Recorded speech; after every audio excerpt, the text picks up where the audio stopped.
Angel's ex-girlfriends. What's her name? Raka Khan, a.k.a. Trenisha Biggers. Well, she had made headlines, what was that, like about 2 weeks ago, maybe almost 3 weeks ago, with all of that stuff she had rehashed about Kurt Angle going back to 2009 when she was in the relationship she was with him. I'm not going to go over the whole spiel, but I'm sure a lot of you all, majority of you all, you know exactly what I'm talking about. And if you're a newer listener and you're not really sure what's going about, Google is your best friend. You can easily get caught up to speed that way. So she has just, and I've been paying attention to her Twitter timeline and just been seeing all of the stuff that she's been putting out there, because I actually had befriended her on Twitter, really so I can get a glimpse into her life, get a glimpse into her interactions with the wrestling community.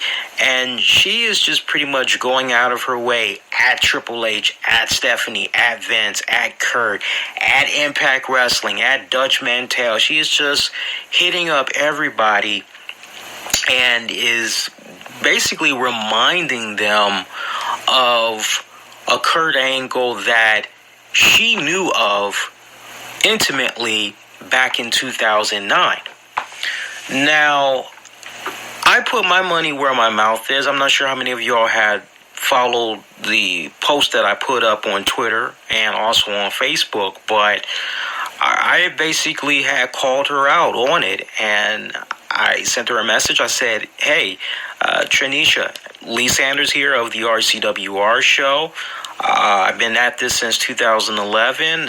I believe in keeping it honest, insightful, interactive. I have a really good track record of delivering really solid interviews, and honestly, I'd like the opportunity to interview, or at least just ask you this question and have you go on record, which is, what do you say to those in the wrestling community that feel that what you're doing right now by bringing up something that had happened with Kurt Angle going back almost 10 years ago, mind you, you are doing this out of jealousy, you are doing this out of spite. Kurt Angle has admitted, Dixie Carter has admitted, Karen Jarrett has admitted, so many people have admitted that right before Kurt Angle left the WWE, and definitely while he was in TNA Wrestling, man was struggling with some serious demons.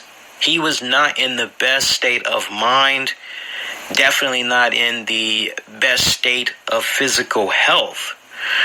It's obvious that he has been on some type of road to recovery, and he's trying to do what he can to straighten up his life for the better. What do you say to those people that feel as though you're operating the way you're operating out of jealousy, out of spite?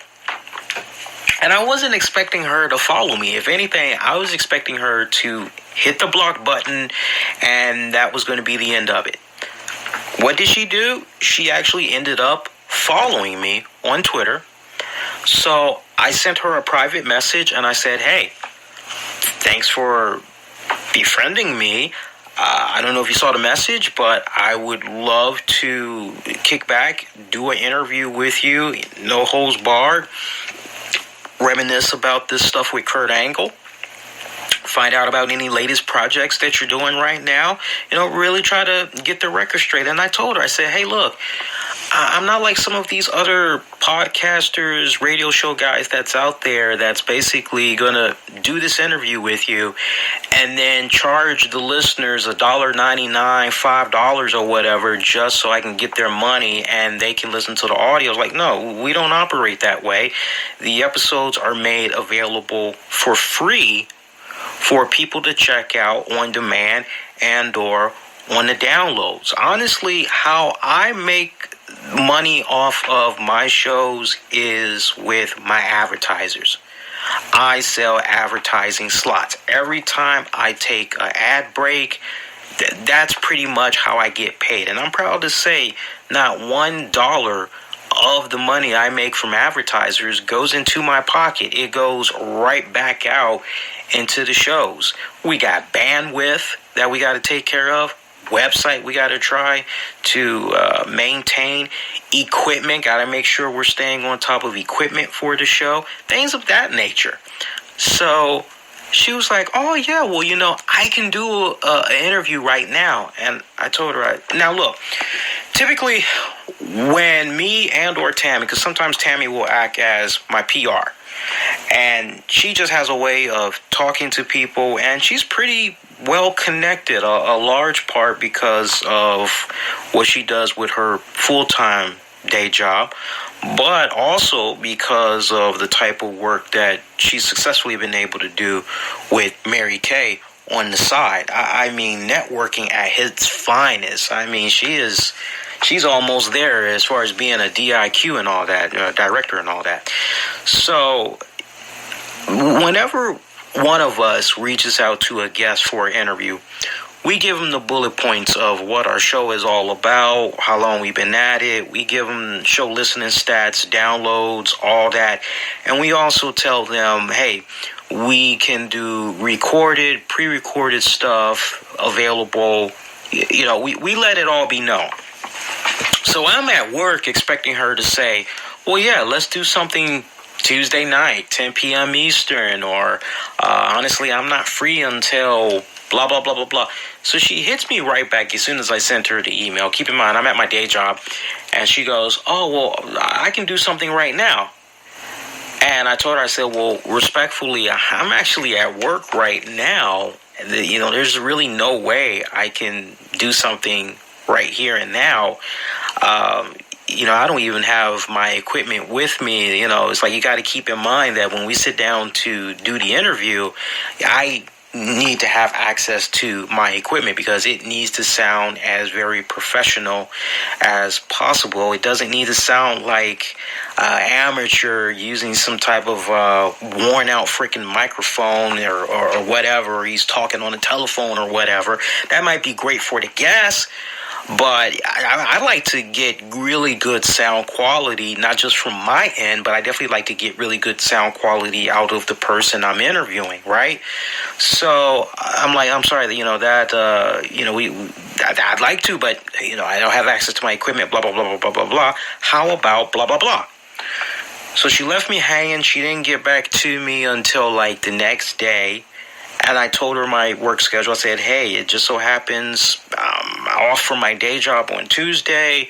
I'm actually right in front of my equipment. If you want to try to do something, let me know. I'm free right on up until 5 o'clock in the evening.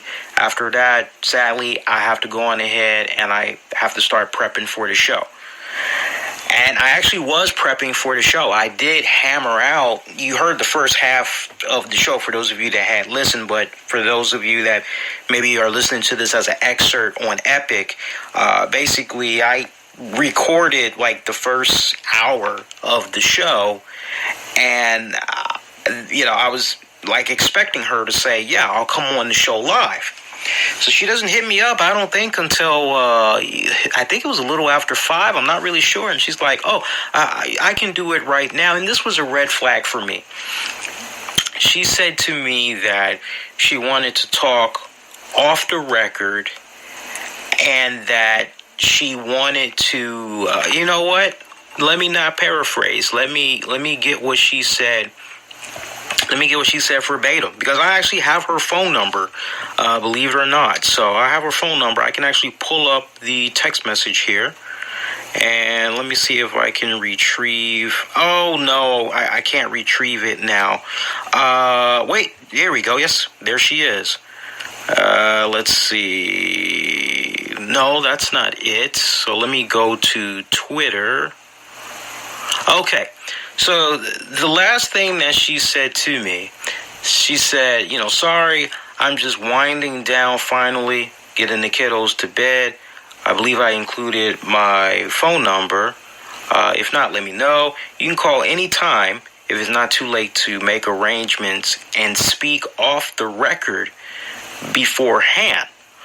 So, it's kind of like the way I've been doing my show since 2011 is keeping it honest, keeping it insightful, and keeping it interactive. I can proudly tell you guys that I have not ever had one guest, not one guest, say to me when I reached out to them for a interview / appearance on the show, I've never had a guest say, well, I want to speak off the record before we do the interview. I've never had that. All the guests I have had, I pretty much tell them. Tammy will back me up on this. Tammy, my girlfriend, also serves as my PR. She has even called guests and been like, is there anything you want us to not bring up? Is there anything you want us to not get into? And 99.9% of the guests I have had on my show, they always say, no, honestly, if there's something I'm not really interested in getting into, you'll know. I'll throw a nice little polite, diversion out there. You'll be able to pick it up. You'll know, trust me. And, and then on the flip side to that, nah, man, it's all good. Ask me any and everything. I'm here, man. Let's have some fun. Let's rock. I ain't holding nothing back. Okay, so my advice to Tranisha is, if you are really serious about setting the record straight, if you are really serious about getting your point across, getting your thoughts out there with this time dating back to 2009, if you really want to go back and revisit that chapter in your life again, you are more than welcome to appear on my show. But make no mistake about it, as far as talking off the record beforehand, I have never operated that way. Now, if it's a situation where you're really trying to get to know me, you're trying to get an idea of what I'm about, my sincerity, things of that nature, I can't read your mind. You got to let me know how you're coming at me, because I can only tell you from reading that how it kind of comes off, and it kind of comes off to me like you're trying to figure out how I'm going to exactly be coming at you. So almost kind of like pre-screening, and I've never done pre-screening before. Very proud of that. Never done pre-screening before. I've never been in a position where I've sent questions to people beforehand. Never did that. Never did that whatsoever. Never will. So if you ask me straight up, my 2 cents from a distance, I feel this is an individual that honestly, sincerely really cared, had strong feelings, dare I say, was really in love, truly in love with Kurt Angle, and things played out the way that it did with that respected relationship. And Lord only knows where that relationship would have continued had Kurt Angle stayed on the path that he was on. And they both might not be alive today, quite honestly. And the fact that so many years has gone by, and the fact that she continues to bring this up. I mean, you look at her Twitter timeline, it's ridiculous. It's ridiculous. It really kind of comes off as a person that can't let things go. Now, if you want to say, hey, I'm using this incident that had occurred when I dated this person to empower me, and empower me in such a way where I'm having a very positive impact and influence on other people in their lives that have dealt with some type of a domestic partner. They've been in a domestic abuse relationship, verbally, physically, a combination. Okay, that's fine. That's fine. But go there. It's okay to go there, but don't also use it as an opportunity of a smear campaign to at Impact Wrestling, at WWE, at Stephanie, at Vince, at True. There's no reason to do all that, because that alone, when you operate that way, it makes you come off spiteful. It makes you come off jaded. You need to be the bigger person than that. All this stuff about, oh, I have saved audio, I've got pictures, I've got screenshots, and it's like, okay, well, you know what? When it counted the most and he was having the problems that he was having, why didn't you put all of this out there? My mom used to always say to me, when people see that you're finally starting to turn your life around for the better, you're finally going into a direction of positivity, the people that envy you the most are the ones that's going to be looking to latch on to you. And if they can't have what you have, they're going to do any and everything possible to sabotage what you have, because they're that jealous and they're going to do it out of spite. That is what she told me straight up. And that stuck in my head. She said it to me when I was really, really young.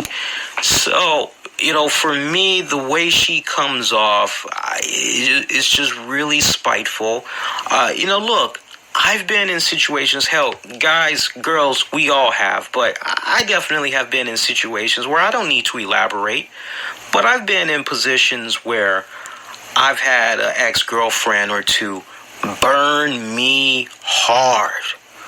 Whether it was got a couple of $100 or a couple of $1,000 out of me, or, you know, I got hustled that way, or I was cheated on, you know, you name it.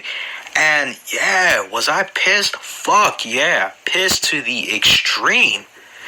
Pissed to the extreme. Punching holes through the wall, fist bleeding, all that shit, you know, trying to figure out, you know, what the fuck? You know, what did I do to deserve this bullshit? Right?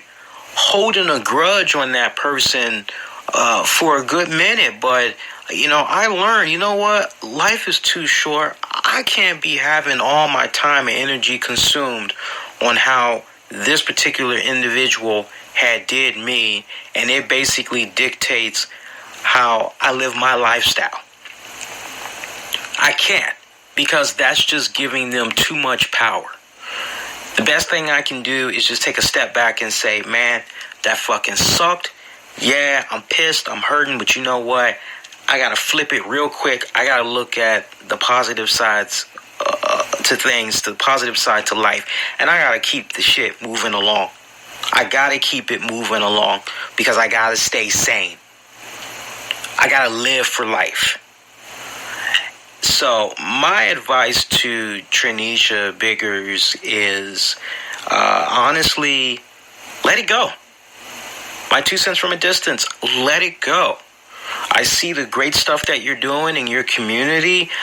Continue to stay at it. You seem like a person that is very biblical, that is holy and everything. You know, God teaches us that, you know, we're supposed to forgive. We might not forget, but we're definitely supposed to forgive.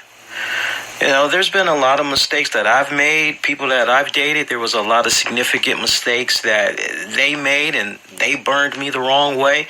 What was initially anger, pain, eventually I felt sympathetic, and I kept them in my thoughts, in my prayers, and hoped for the better for them and their life. And I just honestly kept it moving along. When honestly, you know, what really should be happening right now is, hey, as somebody that used to date Kurt Angle, I, Trenisha Biggers, just have to say that it really comes off. Kurt has really turned his life around, and I really hope that he's done so for the better. You know, I wish he could have done it with me when we were still dating, but you know, sometimes things play out the way that it is. Hey, Kurt, continue to keep your head up, stay positive. The fact that she's not going in that direction, just when you just really start adding everything up, it's just really a red flag. But I mean, Trenisha, if you're really serious, you're more than welcome to come on the show. But the way I've been doing my show since 2011, keeping it honest, keeping it insightful, keeping it interactive, I've never talked off the record beforehand. I never operated that way. So you got to come at me and you got to let me know straight up what exactly you hope to gain from speaking off the record beforehand. Because if it's just really a situation where you're trying to get an idea where my head is at as far as the lining of questioning I'm going to be putting out there at you, that kind of comes to me. It comes off to me as though you're trying to be very cautious about who you talk to and what exactly is going to be said, so that you can, I don't know, maybe come out of this the way you're hoping that you can come out of it. And just to wrap this up, I'm not one that's, I got you. I don't operate that way. Whatever comes to mind, I speak from the heart. I ask the questions that's from the heart with sincerity, with conviction, and pretty much we go from there. And that's how we've always had it really be fun and insightful conversations with people. So I don't know if I'm really overanalyzing it, and I know her Twitter account is private, but I'm telling you, and out of respect to her, I'm not going to take screenshots and all of that other stuff, but trust me, believe in me, when you see a lot of the stuff that's on her timeline and everything, factor in everything that I just said, you can't really help but question this person's motives. If honestly they're jealous of the newfound faith and rebound that Kurt Angle has been able to do with his life, and she's on the outside looking in, maybe wishing she was part of that. And other than that, boys and girls, that is pretty much it. I'm going to go on ahead, stick a fork in it. We are DONE